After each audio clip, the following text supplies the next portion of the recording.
I am delighted to have this opportunity to address so many of you who have traveled to Chicago for Union Network International's World Congress. I'd like to thank Joe Hansen, President and Secretary General Philip Jennings for their hard work in bringing together over 1,000 delegates from more than 100 countries. I'd also like to thank you for your hard work on behalf of the labor movement in your local communities. As you know, UNI has 900 affiliated unions with some 15 million members in over 120 countries, including 14 unions in the United States.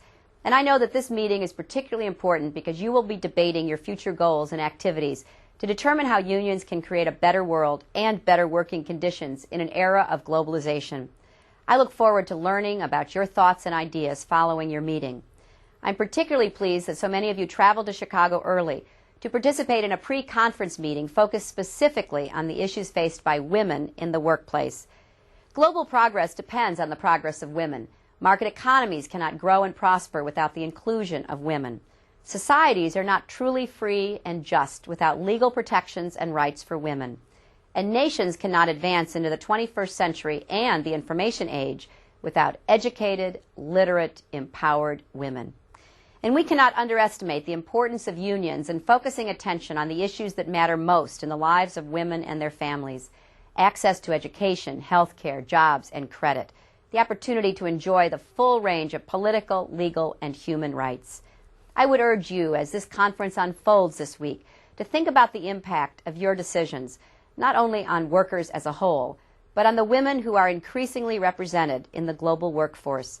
It seems obvious that with women making up more than half of the world's population, global prosperity depends on women having the rights to education, jobs, property ownership, and credit. Yet it is only relatively recently that this fact became more widely accepted. Over the past several decades, we have seen enormous benefits when women are given even a small slice of the economic pie. I know that this week you'll be focusing on the need to eradicate global poverty. Despite our advances, women still comprise the majority of the world's poor, illiterate, and uneducated. Women remain underpaid for the work they do in every country worldwide. And this poverty is related not just to conditions in the workplace, but conditions that keep women out of the workplace, namely the inability of women to fully participate in many sectors in many economies.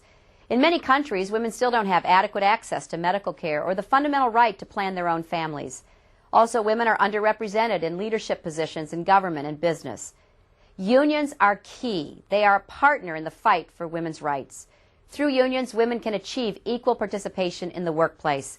Union activism helps women achieve pay parity and living wages. And unions push for benefits like health insurance and child care, which give more women not only the opportunity to work, but peace of mind when they are working. Most importantly, unions are a place in which women can gain experience in political participation and develop their own leadership skills. So I commend your leadership, and I hope that this conference results in greater recognition of the role of women and labor. Thank you for your hard work on behalf of women's rights, labor rights, and human rights.